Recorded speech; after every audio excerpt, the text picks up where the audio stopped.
আসসালামু আলাইকুম, welcome to my hero cooking house. আজকে আমি খুবই সহজ ও মজাদার একটি ইফতারের রেসিপি শেয়ার করব। আশা করি সবার অনেক পছন্দ হবে আজকের এই রেসিপি। আজকের রেসিপিটি হচ্ছে ডিমের চপের রেসিপি। যেমন টেস্টি তেমন হেলদি একটি চপের রেসিপি শেয়ার করতে যাচ্ছি। সো কথা না বাড়িয়ে চলুন মেন রেসিপি তৈরি করার জন্য এখানে আমি আলু আর 2টি ডিম বয়েল করে নিয়েছি। এখন আমি এগুলারে খোসা ছাড়িয়ে আলুগুলা ম্যাশ করে নিয়েছি। একটা পাত্রের মধ্যে পরিমাণ মতো বেসনের মধ্যে 1 টিস্পুন হলুদ, মরিচ, লবণ, তারপর জিরা ধনিয়া সব উপকরণ, সামান্য একটু চিনি আর সামান্য একটু পানি দিয়ে সব উপকরণ ভালোভাবে মিক্স করে নেব। ব্যাটারটা ঠিক এমনই হবে। তারপর আমি এখানে 2টা ডিম খোসা ছাড়িয়ে নিয়েছি। এখন আমি এগুলারে নাইফ দিয়ে একটাকে 4 পিস করে নেব। টোটাল 2টাকে 8 পিস করে নেব। তারপর আমি আলুগুলারে খোসা ছাড়িয়ে এখানে ম্যাশ করে নিয়েছি। এখানে কিছু হলুদ আর লবণ মিক্স করে দিয়েছি আর এখানে কিছু দিয়েছি চিলি ফ্লেক্স।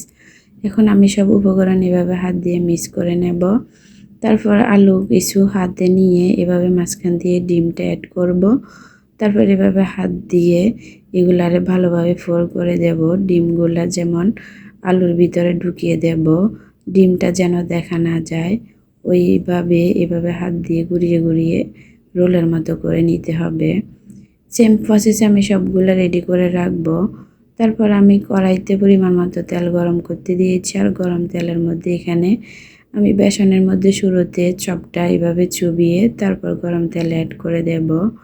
সেম প্রসেসে আমি সবগুলো অ্যাড করে দিয়েছি।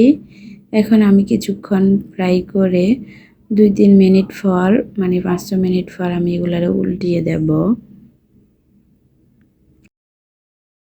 ঝটফট খুবই মজাদার একটি আলুর চপের রেসিপি। আশা করি সবার অনেক পছন্দ হয়েছে আজকের এই রেসিপি। অবশ্যই ফুল ভিডিও দেখে তারপর কমেন্ট করে জানাতে ভুলবেন না রেসিপি আজকে আপনাদের কেমন লেগেছে। ভালো লাগলে শেয়ার দিয়ে অন্যদের দেখার সুযোগ করে দিবেন। পরবর্তী নতুন রেসিপি সবার আগে আপনার কাছে পাওয়ার জন্য অবশ্যই ফলো এবং সাবস্ক্রাইব করে রাখবেন। সবগুলা যখন একটু লালচে ব্রাউনিশ কালার হয়ে আসছে, ওই যে আমি চাটনি দিয়ে তেল ছেঁকে এভাবে নামিয়ে নিচ্ছি। তারপর আমি ইফতারের সাথে এভাবে পরিবেশন করেছি। আর ইফতারের সাথে এটা খেতে ভীষণ মজার হয়। আশা করি আজকের রেসিপি আপনাদের অনেক ভালো লেগেছে। নতুনটা একটু হলেও উপকৃত হয়েছেন আমার এই রেসিপি দেখে। যারা ফুল ভিডিও দেখেছেন তাদেরকে অসংখ্য ধন্যবাদ। আর পরবর্তী নতুন রেসিপিতে আবার দেখা হবে। সবাই সে পর্যন্ত ভালো থাকবেন, সুস্থ থাকবেন। আল্লাহ হাফেজ।